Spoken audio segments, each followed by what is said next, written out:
con lo que ha dado el doctor Bernabé hasta ahorita, yo creo que le he hecho match en lo que cuando ustedes van leyendo y que ya les explicamos cuáles son los pasos, bueno, que mañana vamos a aplicar en lo de la lectura y los tipos de análisis, ustedes van viendo, sí, eso a veces lo dice, a veces no. Entonces es donde nosotros queremos darles como la característica de los tipos de estudios para que ustedes ya en su lectura vayan poco a poco identificando en materiales y métodos, en este caso para ver los tipos y el título y los objetivos para los tipos de estudios que se van a ir revisando. Entonces, yo te voy a entrar a la etapa de los estudios observacionales analíticos. El doctor, antes de entrar a los descriptivos, les habló sobre las bases metodológicas. O sea, esas bases metodológicas de los estudios, todos esos tipos de error, sesgo que hay más, es para todos los tipos de estudio y la doctora García se va a terminar de complementar el próximo jueves con los estudios experimentales. ¿Cuáles son los objetivos que nosotros vamos a cubrir en este? Revisar los estudios analíticos más utilizados en el ámbito de la salud, reconocer los criterios técnicos que debe cumplir el diseño. Cuando hablamos de diseño de estudio analítico es cómo se arma o qué es lo que debe de llevar cada uno de los estudios y analizar la información que se obtiene a partir de este tipo de estudios. Yo les traigo esta foto y quiero que ustedes me digan qué es lo que observan acá. ¿Qué les dice esta foto a ustedes?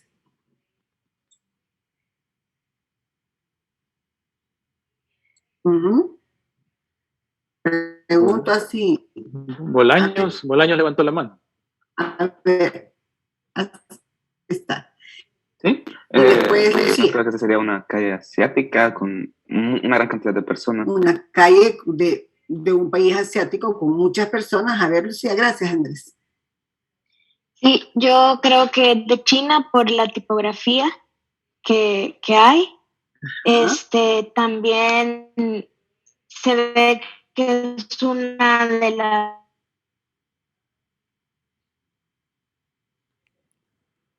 No.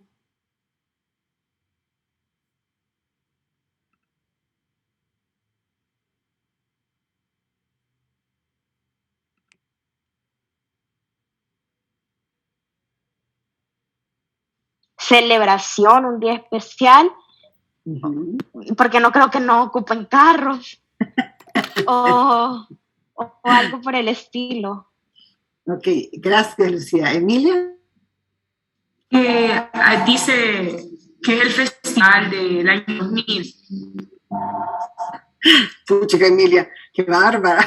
No, doctora, creo que ese sería Japón, porque Shinjuku queda en Japón, si no me equivoco. Bueno, no vamos a entrar así de tanto detalle, pero les agradezco. En realidad que les traigo esta foto como para darles el ejemplo de lo que es la investigación, porque la investigación y los tipos de estudios van a depender mucho de la observación que el investigador haga sobre el fenómeno. Entonces, la observación debe ser completa. Cuando decimos completa, ustedes sí se fueron hasta decirme que tal vez qué país, que la tipografía.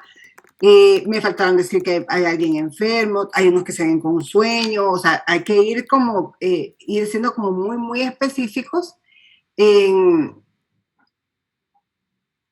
¿Está bien, Andrea? Muy específicos, entonces, por eso hay que ser completa, debe ser exacta, ¿verdad? En lo que se va a ir a observar, debe de ser también metódica, ¿verdad? Que es por eso les hablamos al inicio del método científico, que es un método donde ustedes van estructurados, van ordenados, haciendo esa investigación, esa observación del fenómeno que ustedes van a ir a estudiar. Entonces, ya haciendo un recuerdito de eso, vamos a lo que es la investigación. ¿Qué es la investigación? Con esa foto y con lo que ustedes ya vieron en las primeras clases, ¿qué es la investigación? A ver, Andrés. Es aquel proceso que hace un científico para adquirir nuevos conocimientos.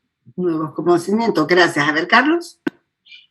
Sí, yo iba a decir algo relacionado, solo que quizás más específicamente es como la recopilación de la información para generar nuevos conocimientos. Ok, gracias, Nelson. Gracias, Carlos. Estaba leyendo a Nelson. Gracias. Entonces, como ustedes medio me estaban diciendo, Andrés y Carlos, es un proceso bien sistemático, organizado y objetivo, que es parte del método científico, que nos ayuda ¿a qué? A resolver problemas mediante ¿qué? La observación. Porque eso es lo que hace el equipo de investigación, observar. Observar el fenómeno, observar qué cambios, observar qué pasó, ¿verdad? Y mediante eso es que se puede llegar a las conclusiones. Y esta investigación lo que nos trae son conocimientos actuales, o sea, le brinda a la comunidad o a la población conocimientos actuales de los temas que se están investigando y también ayudan a como a completar aquellos vacíos en el conocimiento que a veces uno dice, pero ¿por qué está pasando eso? ¿Por qué, así siendo exagerado, por qué el masticar chicle solo del lado izquierdo no le causa caries a ese lado, sino que causa al lado derecho? Entonces, como empiezan a buscar vacíos en el conocimiento de lo que cuando ustedes están en ese, pero ¿por qué? O sea, eso es lo importante, que ustedes busquen cuál es el vacío en el conocimiento. Y también la investigación lo que hace es que nos va a producir, o sea, cuando ya ustedes empiezan a ver, a buscar el conocimiento actual, a buscar los vacíos en el conocimiento, producen este conocimiento y también dan alternativas de solución que sean viables para este fenómeno que se está estudiando. Ahora vamos a entrar, el doctor Bernabé entró, les dijo a algunos cómo se clasifican los estudios. Acá les voy a traer la clasificación, que ayer entramos en una medio discusión con la doctora García, porque son ejes, la clasificación de los ejes de los estudios. Lo que pasa es que hay literatura que dice que son criterios de clasificación, entonces entre la palabra criterios y ejes, vea, doctora García, el día de ayer estuvimos ahí como... decir, ¿qué? Pero son los ejes. Como dice ella, aquí en Cafarnaúm. ¿Cómo es? Cafarnaúm. Aquí en China y en Cafarnaúm. Son conocidos como... Pasa que yo soy literal. O sea, y en la investigación, ser literal es lo que más peso tiene, porque para evitar la ambigüedad, ¿no? Exacto. Y el problema que ustedes tienen es, a mí me da risa, porque ustedes son los que se dicen, ¿para qué hacerlo fácil si lo podemos hacer complicado? Así son ustedes. Las tienen que ser literal lo que se les pide, pero a ustedes se les pide algo sencillo, pero se pide una complicada porque les gusta. Entonces, como dice la doctora García, traten de ser literal cuando lo que se les pide o lo que se les está leyendo. Entonces, aquí la clasificación, aunque en el subtítulo lo diga en el libro Criterios de Clasificación, cuando ustedes empiezan a leer, son los ejes de clasificación de los estudios en general. Miren, ustedes, por eso damos este libro, que no sé si algunos ya se los pasaron del grupo 2, porque en este libro de verdad que más está como mejor clasificada los estudios, porque hay unos libros que le pegan una perdida a uno, que por eso es que lo ocupamos como texto. Entonces, el primer eje de la clasificación de los estudios es por la finalidad, o sea, el fin del estudio, en donde podemos tener que sean estudios descriptivos, que ya se los explicó el doctor Bernabé en la clase anterior, y que aquí nada más es ir a observar un fenómeno. Y también tenemos los analíticos, que aquí ya vamos a hacer una relación de causa y efecto. El siguiente eje de clasificación es según secuencia temporal. Cuando hablamos de secuencia temporal, bien sean literales, es tiempo, o sea que puede ser transversal o longitudinal. ¿A qué nos referimos con esto? Cuando hablamos de transversal, estamos hablando que, como decía el doctor Rodríguez, tomamos una foto y en esa foto agarramos a los sujetos y al fenómeno y durante solo ese tiempo los estamos viendo. Y longitudinal es que hacemos varias mediciones en el tiempo.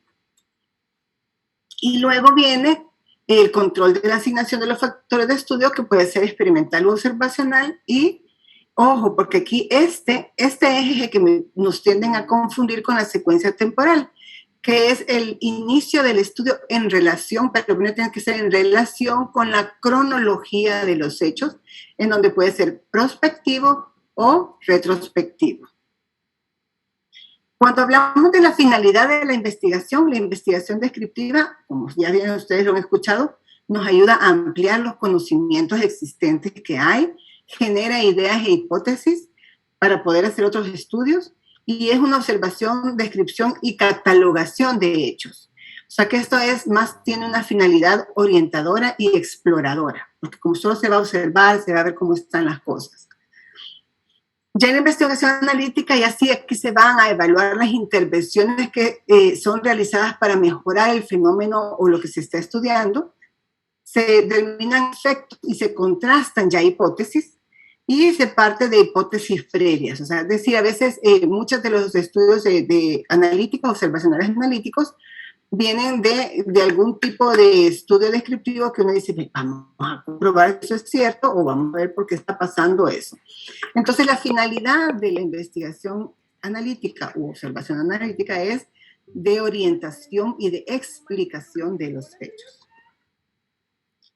Cuando hablamos otra vez lo de la secuencia temporal, la transversal es una sola medición en el tiempo determinado y la longitudinal son varias mediciones en el tiempo.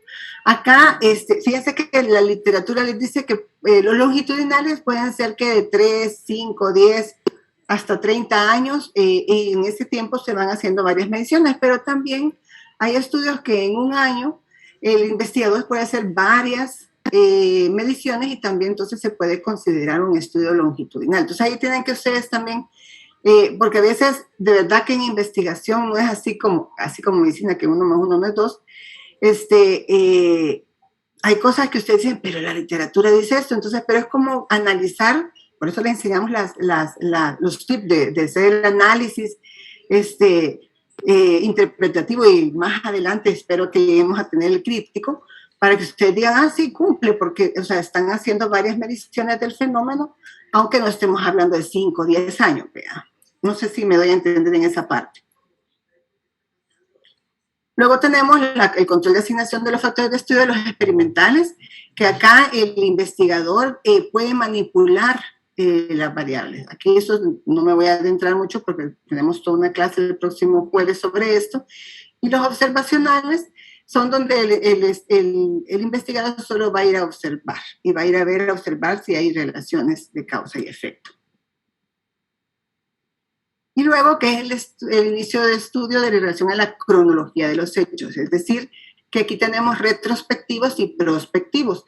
Cuando decimos retrospectivos es cuando ya tenemos el fenómeno, o sea, es decir, ya tenemos la enfermedad y nos vamos a ir en el tiempo. Por eso es que se confunden y a veces me dicen que por tiempo es retrospectivo. Nos vamos a ir hacia atrás a buscar los factores de riesgo o a buscar los antecedentes que nos provocaron el fenómeno o la enfermedad. Entonces es retrospectivo, por eso es relación con cronología. Entonces, ten cuidado porque a veces cuando decimos retrospectivo, la primera respuesta es que se van hacia atrás en el tiempo.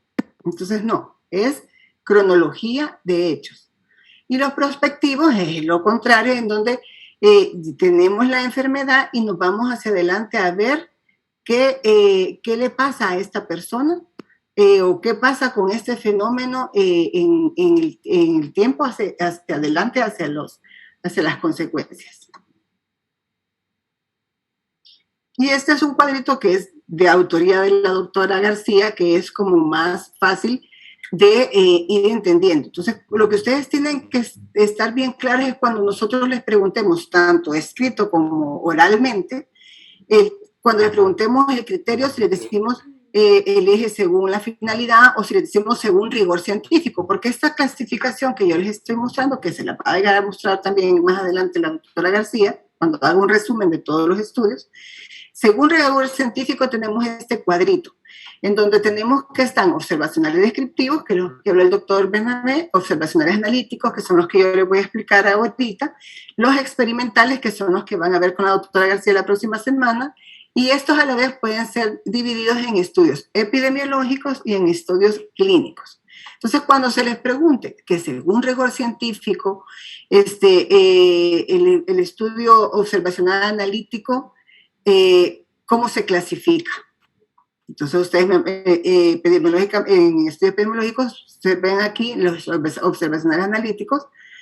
No hay diferencia, son cohortes y casos y controles aquí siempre, ¿verdad? Los observacionales analíticos solo son estos dos tipos de estudios. Pero si nos vamos a los observacionales descriptivos, epidemiológicos están los ecológicos, que ya lo vieron, y los de prevalencia, ¿verdad? O transversales. Y dentro de los clínicos tenemos la serie de casos y los reportes de casos.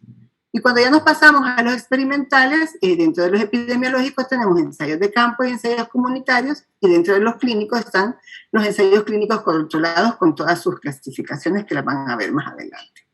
Entonces, con estos ejes de clasificación ustedes tienen que estar como bien claros cuando nosotros hablamos por su finalidad, por su secuencia temporal, por la cronología de los hechos, o cuando les preguntemos según rigor científico.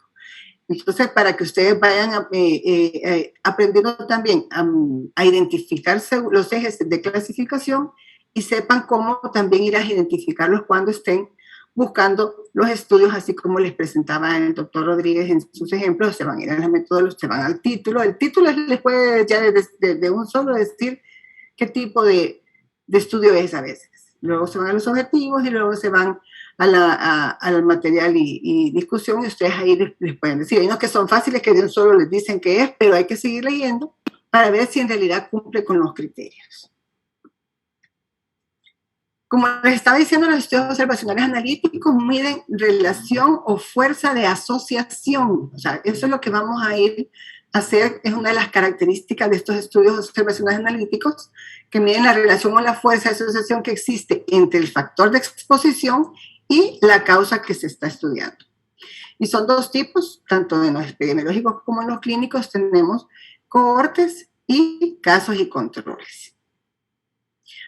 ¿Ya han ustedes escuchado o han leído sobre estos dos tipos de estudios, sobre los tipos de cohortes y los de casos y controles? Acá. Y cuando estaban leyendo les llamaba la atención que decía, es un estudio de casos y controles, un estudio de cohortes. Entonces, yo sé que vamos a estar como hablando en mandarín, que aquí ya veo yo que hay unos que saben del idioma.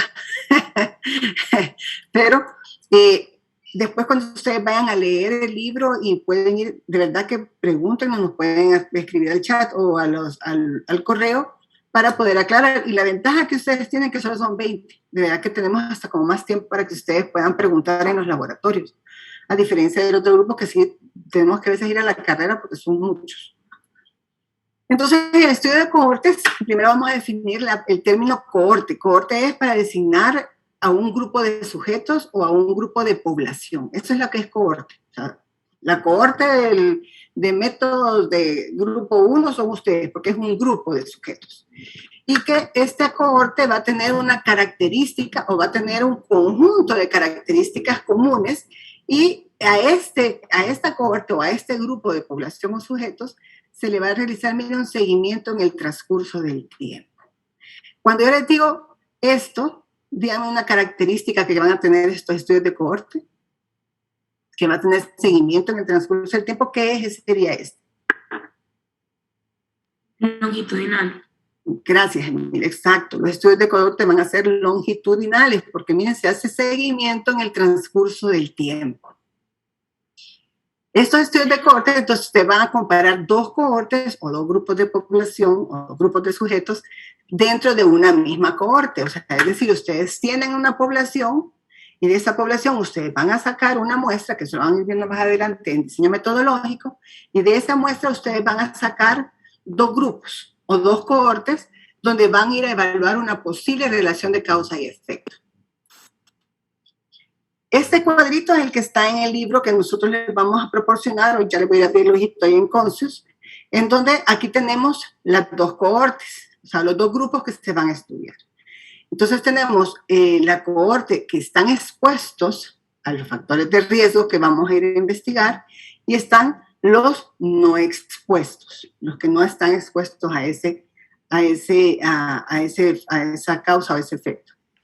Entonces, a ambos grupos se hace un seguimiento en el tiempo para luego llegar a una conclusión de cuántos de los expuestos salieron enfermos, cuántos de los expuestos no se enfermaron, e igual con la cohorte de los no expuestos, ya vamos a ver ejemplos, salieron enfermos o no enfermos. Uno de los problemas en el seguimiento de estos estudios es las pérdidas que tenemos de los sujetos. Pueden haber pérdidas de seguimiento, primero porque se cambian de domicilio o porque deciden, ya, porque como es muy largo, se aburren y ya no quieren seguir colaborando en el estudio, y otras porque hay fallecimientos. Entonces, ese es uno de los problemas que se dan cuando se dan seguimiento de este tipo de estudios. Entonces, los tipos de estudio de cohortes pueden haber estudios prospectivos, en donde el investigador parte de la formación de grupos de sujetos expuestos y no expuestos hacia un posible factor de riesgo y los sigue durante el tiempo para determinar tasas de incidencia. ¿Alguien ha escuchado esta palabra de incidencia alguna vez? ¿Qué se les... A ver, Emilia, dígame. Incidencia es qué tanto algo sucede o el hecho de que suceda varias veces. En epidemiología son el número de casos nuevos que se da en una enfermedad, ¿verdad? Eso no es necesario que lo sepan, pero sí tienen que ir empezando porque ya son términos de epidemiología y que se ocupan mucho dentro de la salud pública. Entonces, para determinar las tasas de incidencia del desenlace de interés o de mortalidad de ambos grupos. En el libro les hablo sobre el ejemplo del estudio de Framingham, que el estudio de Framingham se desarrolló durante 30 años en donde se tenían las dos cohortes y se fueron estudiando durante todos esos años, donde iban viendo los factores de riesgo que si fumaban para ver quiénes iban a desarrollar las enfermedades de coronopatías, ¿verdad? O enfermedades cardiovasculares. Entonces se siguieron durante los 30 años viendo quiénes fumaban, quiénes tenían problemas de alcoholismo o tenían problemas de la ingesta de mucha grasa. Entonces le iban siguiendo para al final de esos 30 años ver quiénes son los que sí llegaron a desarrollar la enfermedad y quienes no, y que vieron muchos que en el transcurso de esos 30 años fallecieron por causas de infarto del corazón u otras causas que fueron las pérdidas que tuvieron, y hoy en día se ocupan estos criterios de Framingham para ir a identificar si la persona tiene algún factor de riesgo para desarrollar esta enfermedad. Entonces, como aquí se dice, el inicio del estudio es anterior al desarrollo de los hechos. Es decir, por ejemplo, de Framingham, como yo les estaba contando, es antes de que las personas desarrollaran las enfermedades del corazón, las coronopatías, ellos se fueron a estudiarlos, empezaron a estudiar cuáles eran todos los factores de riesgo hasta que iban a desarrollar la enfermedad. Entonces, eso es el prospectivo. Y luego tenemos los estudios retrospectivos de cohortes o llamados también estudios históricos o de cohortes. Entonces aquí la exposición como en la enfermedad ya han ocurrido cuando se está llevando a cabo el estudio. O sea, usted ya tiene la enfermedad o la exposición ya está hecha, y entonces usted solo va a ir a buscar los antecedentes, hacia el inicio de los antecedentes. Entonces aquí tenemos como dónde empezar el estudio. Entonces, por ejemplo, digamos que en el 2015 se quiso hacer un estudio sobre una población donde hubo una fábrica, digamos que de baterías, que es un agente químico tóxico. Entonces, que esa fábrica estuvo ahí por mucho tiempo, digamos que fue el sitio del niño. No me hagan caso en los tiempos porque no me acuerdo en qué tiempo era. En años, estoy hablando en años. No me acuerdo en qué años que estuvo, no sé si fue en los 80. Entonces, ustedes en el 2015 dicen, en el 2015 ustedes dicen, quiero ir a ver, porque dentro del 2008 al 2012, ¿quiénes de estas personas estuvieron expuestas al agente químico? Entonces ustedes van a revisar una cohorte de 2,000 personas. Y también revisan una cohorte o un grupo de personas que no estuvieron expuestas a ese agente químico. Entonces, ¿por qué? Van a ir a revisar, porque aquí ustedes ya tienen que ha habido infertilidad, que ha habido presencia de malformaciones congénitas. Entonces, ustedes quieren ir a ver hacia atrás quiénes estuvieron expuestos a ese agente químico tóxico que les produjo esa infertilidad, malformaciones congénitas, aparición de cáncer. Entonces, aquí ustedes se van hacia atrás a ver cuándo estuvieron expuestos y cuánto tiempo estuvieron expuestos y lo revisan. Eso es cuando se van retrospectiva o histórica. A ver, Lucía, dígame. Yo tenía una duda, por ejemplo, en el caso de los estudios que se hicieron en las personas que estuvieron expuestas a la bomba de Hiroshima y Nagasaki, ¿cómo se podrían clasificar como uno de prospectiva o retrospectiva? Ahorita voy a entrar a eso. Gracias, Lucía. Pueden ser, es que hay ¿cómo es? Ambipextivos. Uy, se me trabó la lengua.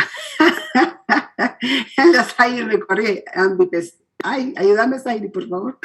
Son ambiespectivas. Ambiespectivos, me faltaba la E. Ambiespectivos. Ambiespectivos. Se me traba la lengua también, igual que, como somos hermanas, que este doctor Rodríguez que me pasa todo eso también. Entonces, vaya, por ejemplo, si nos vamos con el caso que decía Lucía de Hiroshima, si nos queremos ir a ver todos los que estuvieron expuestos a esas radiaciones, se sabe todo lo que causó, ¿ya? Que ya te lo que es la infertilidad, cáncer, pero también a la vez podemos ver, si nos vamos a un prospectivo, a todos los que tuvieron cáncer, queremos ir a ver, ya que apareció el cáncer, ¿en qué va a desenlazar? ¿Qué tipo de cáncer? ¿Cuál va a ser la sintomatología? ¿Qué va a ser todo lo que va a ir presentando? Entonces, también ahí es donde, como ya tenés el fenómeno, la enfermedad, te vas tú hacia adelante en los fenómenos para ir viendo qué es lo que está apareciendo para ver las consecuencias de haber tenido el cáncer. No sé si me voy a explicar con eso, Lucía. Sí, gracias. Vale. Entonces acá tengo aquí lo que yo les explicaba, de una cohorte que es una población en general, uno agarra, queremos aquí ver, por ejemplo, si hay presencia de obesidad o en las personas con los niños, porque aquí son niños de 2 años, que consumen golosinas. Entonces, de esta cohorte, de la población en general, nos vamos a ir a agarrar a aquellos niños que han sido clasificados como peso normal o normopesos. De esos niños que están ya clasificados como normopesos, vamos a sacar las 2 cohortes, unas que están expuestas, que consumen golosina, y los otros que son los que no están expuestos, que no consumen golosina. Entonces se hizo la observación a estos niños de 2 años, que a los 3 años ya tienen 5, y para ver los que estuvieron expuestos al consumo de golosinas, cuántos salieron con obesidad y cuántos mantuvieron el peso. Entonces, igual en los que no estuvieron expuestos al consumo de golosinas, se iba a observar cuántos fueron obesos y cuántos mantuvieron su peso. Entonces, pues eso es una como forma gráfica de ver. Entonces aquí nos habla sobre los prevalentes, que la prevalencia son casos que ya hay, ¿ya? Y los incidentes son casos nuevos. Así como bien general, porque ustedes van a ir más adelante a ver esos términos. Entonces, lo otro que es importante que ustedes tienen que saber en el estudio de cohortes es que se va a ir, la magnitud de la asociación se hace con el riesgo relativo. ¿Ya? Aquí les lo voy a medio tocar más adelante en metodología y más adelante en bioestadística, creo que lo van a ir a ver. Entonces aquí se ve el riesgo relativo, que es la media magnitud de la asociación entre el factor de riesgo y la variable de respuesta. Entonces acá este riesgo relativo estima, valga la redundancia, el riesgo de los sujetos expuestos de presentar la respuesta en relación con los no expuestos. Y permite estimar el riesgo relativo según diferentes características de la exposición y se puede evaluar, por ejemplo, la existencia de un gradiente de dosis y respuesta entre exposición y aparición de efecto. Entonces, esta es una diferencia entre cohortes y digamos, el caso de controles, que acá lo que le da a usted la magnitud de asociación es el riesgo relativo. En el caso de controles ya vamos a ver quién le da a usted esa magnitud de la asociación. ¿Cuáles son las ventajas y las limitantes de los estudios de cohorte?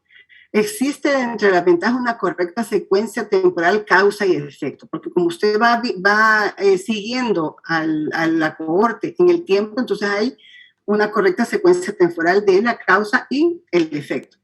Se pueden estudiar varios efectos o varias enfermedades de una exposición, porque como usted va a ir observándolo en el tiempo, si son prospectivos, se minimizan los errores en la medición de la exposición.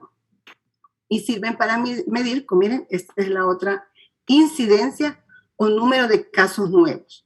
Entonces, eso es una de las ventajas que nos dan los estudios de cohorte. ¿Cuáles son las limitantes o desventajas? no podemos estudiar con esto enfermedades poco frecuentes. Por ejemplo, una enfermedad rara, que póngale que la prevalencia de esta enfermedad es que 1 en 1000. 1%. Entonces tenemos que ir a revisar casi como 100,000 personas para ir a ver que nos salga a veces un caso o 2 casos. Entonces eso hace que sea un coste elevado, requiere muchos participantes, se nos pierden. Entonces es bien difícil hacer para enfermedades raras o poco frecuentes, hacer casos de un estudio de cohortes.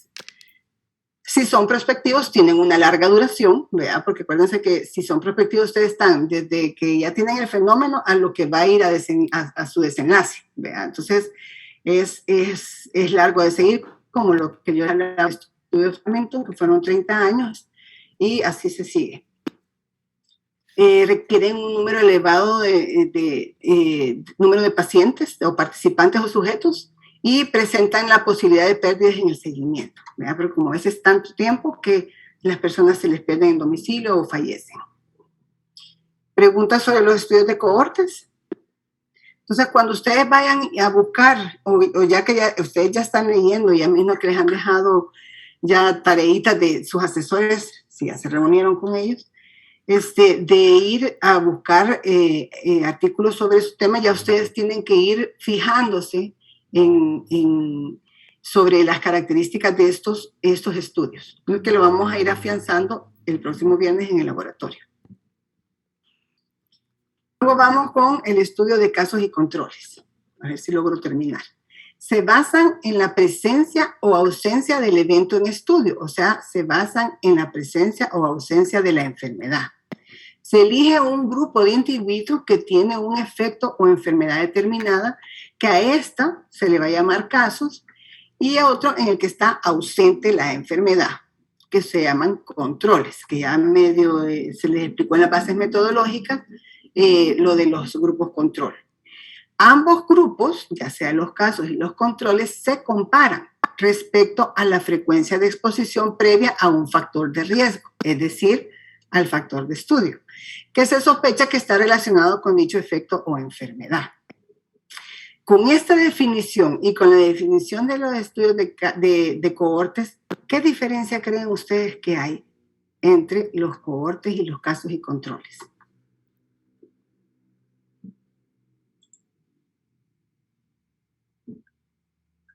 A ver, Emin. Que dentro de los casos y controles no se espera que en el grupo control haya pues la expresión de una enfermedad, por así decirlo, y en cambio en los cohortes, aunque ambos casos no estén expuestos a la enfermedad, sí puede haber la posibilidad de que ambos grupos se presenten personas con la enfermedad. Sí, más o menos. La diferencia grande o la diferencia que hay entre los cohortes y casos y controles, que en los cohortes es exposición a un factor y en los casos y controles es enfermedad, ¿verdad? Es una enfermedad la que se va a ir a estudiar, ¿sí? Acá, en casos y controles, las estimaciones que se obtienen son proporción de casos y controles expuestos a un posible factor de riesgo y son de interés la intensidad y la duración de la exposición en cada uno de los grupos. Entonces acá, a diferencia de los cohortes, la medida de asociación o de riesgo de padecer un determinado problema de salud asociado a la presencia o exposición es el odds ratio, que se abrevia como OR, y el riesgo relativo se abrevia RR, que es el que se ocupa para medir la magnitud de asociación en los estudios de cohorte. Entonces acá les traigo, si se ven acá, aquí estamos hablando que tenemos enfermos, o sea que ya tenemos los casos, y tenemos gente que no está enferma, que son los controles. Y vamos a ir a ver los factores a los que estuvieron expuestos para desarrollar la enfermedad. Entonces aquí, con decirles esto, vamos a ir a ver los factores que estuvieron expuestos para desarrollar la enfermedad, según el eje de clasificación, ¿qué tipo de estudios serían los casos y controles? Serían transversales. No, porque le estoy diciendo de que ya tenemos la enfermedad y fuimos a ver cuáles fueron los factores a los que los factores de riesgo a los que estuvieron expuestos y que desarrollaron la enfermedad. Retrospectivos. Retrospectivos, gracias. No vi quién me contestó, pero gracias. Solo vi que Carlos levantó la mano. Entonces, vaya, por ejemplo, un ejemplo de un estudio de casos y controles es que tenemos ya a mujeres que desarrollaron, que es el ejemplo que está en el libro, que desarrollaron un fibroadenoma de mama. Y tenemos, entonces, esos son los de casos, y tenemos en los controles, que eso ya vamos a ir más adelante, ya vieron ustedes que tienen que ser bien, con características muy, muy similares, pero que no tengan la enfermedad. Entonces tenemos en controles a mujeres que no tienen el fibroadenoma de cáncer y se quiere ir a investigar si el consumo de los anticonceptivos orales produce o no produce esta enfermedad. Entonces, se van a ver los registros de estas personas, de tanto las que ya tienen el cáncer y las que no lo tienen. Se van a revisar los antecedentes para ver quiénes estuvieron expuestas o no expuestas a los anticonceptivos orales. Para ver así cuál es el número de casos de cáncer que hay según la exposición que ustedes están investigando. 2 minutos. La selección de los casos se deben establecer de forma clara y explícita. La definición de la enfermedad y los criterios deben de cumplir aquellos que la presenten para ser incluidos. Es decir, los casos conceptualmente, el equipo investigador o investigador tiene que definir muy bien la enfermedad. ¿Qué está como conceptualizando como la enfermedad? Por ejemplo, el fibroadenoma de mama. Y luego tiene que operativizar esa enfermedad. O sea, ¿qué es lo que voy a incluir en estos pacientes que tienen la enfermedad y qué es lo que voy a excluir para que no me vayan a dar sesgos? Entonces, los criterios de selección deben dirigirse a que solo se incluyan sujetos que potencialmente han podido estar expuestos al presunto factor de riesgo. Entonces, usted tiene que definir conceptualmente y operacionalmente la enfermedad que va a ir a investigar para luego ir a ver si estuvieron expuestos a lo que puede causar esa enfermedad. En los estudios de cohortes, la enfermedad se busca de forma sistemática en todos los participantes, como decía, como en todas las cohortes, ¿verdad? Pero en los casos y controles, los casos se obtienen de una serie de pacientes en quienes la enfermedad ya ha sido diagnosticada y están disponibles para el estudio. Y luego con lo de los controles, la elección del grupo control, como ya empezaron a ver ustedes en las bases metodológicas, es clave en este tipo de casos de control, ya que debe ser comparable a los casos. Cuando decimos comparables es que tienen que tener características similares, por ejemplo, en sexo, edad, en domicilio o trabajo, y lo único que los va a diferenciar es que no tienen la enfermedad. Y lo importante es que el grupo control sea representativo de la población donde provienen los casos.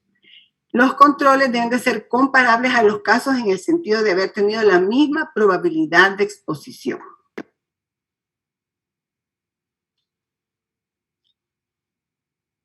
Número de controles por caso, dice, cuando existe un número de casos suficiente, suele seleccionarse un control por cada uno. Es decir, si tenemos 200 casos, o sea, 200 personas con cáncer de pulmón, tenemos que tener 200 controles de personas para ir a comparar en el estudio. También tenemos el emparejamiento o el matching, que se refiere al proceso de seleccionar uno o más controles que asemejen un caso en los valores de determinadas variables. Esto es con la finalidad de controlar potenciales factores de confusión, es decir, que se puede seleccionar para cada caso un control del mismo sexo y de la misma edad similar. Es decir, que ustedes, y también eso le da como una estrechez o un mayor valor estadístico, que ustedes tienen 2 o 3 controles por cada caso. Entonces, este es el caso, el ejemplo que yo les ponía, ¿verdad? Entonces tenemos ya casos de cáncer endometrial y tenemos los controles. Entonces, vamos a ver los antecedentes para ver qué mujeres utilizaron estrógenos y quiénes no, dentro de los casos, y dentro de los controles, qué mujeres usaron estrógenos y quiénes no. ¿Cuáles son las ventajas y desventajas? Me queda tiempo, ¿verdad? ¿A qué horas empieza usted? El doctor Hernández empieza a las 10 en punto. O si quieren, dejamos este cuadrito que ya es el último y me falta hablar sobre un poquito más de los controles. Los dejamos mañana para después del control y después nos pasamos al laboratorio. Mejor, no vaya a ser. Mañana tendríamos primero esta